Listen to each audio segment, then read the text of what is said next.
వారి సందేహం చూద్దామండి. హైదరాబాద్ నుంచి శ్రేష్ఠ రాస్తున్నారు. దేవాలయాల్లో బ్రహ్మోత్సవాలు, కుంభాభిషేకాలు, ప్రతిష్టలు దర్శించడం వల్ల ఎటువంటి ఫలితాలు ఉంటాయి? దేవాలయంలో ఇప్పుడు చోట కుంభాభిషేకం జరుగుతుంది అనుకుందాం. పైన కలశాలకి మహాకుంభాభిషేకమో లేక కుంభాభిషేకమో చేశారు.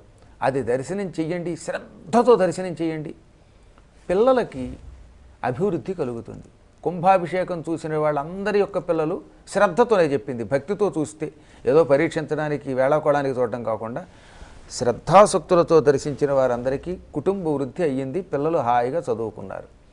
అదే ఏ ప్రతిష్టలు జరుగుతున్నప్పుడు లేక లోపల అభిషేకాలు ఇలాంటివి జరుగుతున్నప్పుడు చూశారనుకోండి శ్రద్ధాసక్తులతో, అప్పుడు తీర్థయాత్రలు చేసిన పుణ్యం లభిస్తుంది.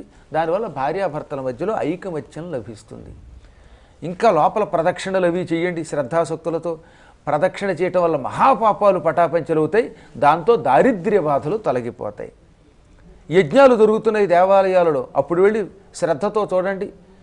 మీకు ఎప్పుడు వేళకి అన్నం వచ్చి తీరుతుంది. యజ్ఞ దర్శనం చేసిన వాడికి మాత్రం అకాల భోజనం ఉండదు, సకాల భోజనం లభిస్తుంది. వాడు అమెరికా వెళ్ళినా, ఆంధ్రాలో ఉన్న, ఆస్ట్రేలియా వెళ్ళినా, ఆఫ్రికా వెళ్ళినా వేళకింత భోజనం లభిస్తుంది. యజ్ఞం అన్నాన్ని ఇస్తుంది.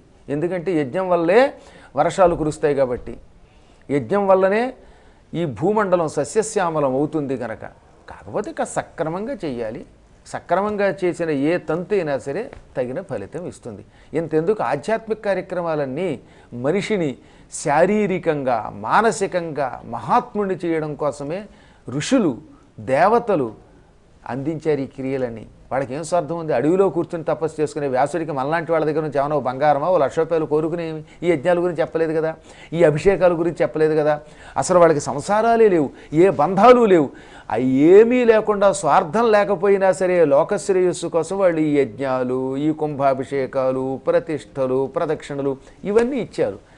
ఎందుకంటే ఇవి మాత్రమే మానవులకి శాంతిని, ఆనందాన్ని, అన్నాన్ని, భోగాలని, చివరికి కైవల్యాన్ని కూడా ఇస్తాయని తెలుసు కాబట్టి వారికి సాధన ద్వారా కనిపెట్టారు కాబట్టి ఇవి అందించారు. ఇవాల్టి వాళ్ళు అనుకోండి ఏదో అంతో ఎంతో ప్రయోజనం ఆశించి చెప్పచ్చు. కానీ వాళ్ళకి కేవలం అరణ్యాలలో కందమూలాలు తిని తపస్సు చేసిన వారికి, కొంతకాలం అసలు ఆహారంతో కూడా సంబంధం లేకుండా ఉన్న వాళ్ళకి, ఎక్కడికి కావాలంటే అక్కడికి వెళ్ళే వాళ్ళకి ఏ స్వార్థ ప్రయోజనం లేదు. మంచి ప్రశ్న వేశారు.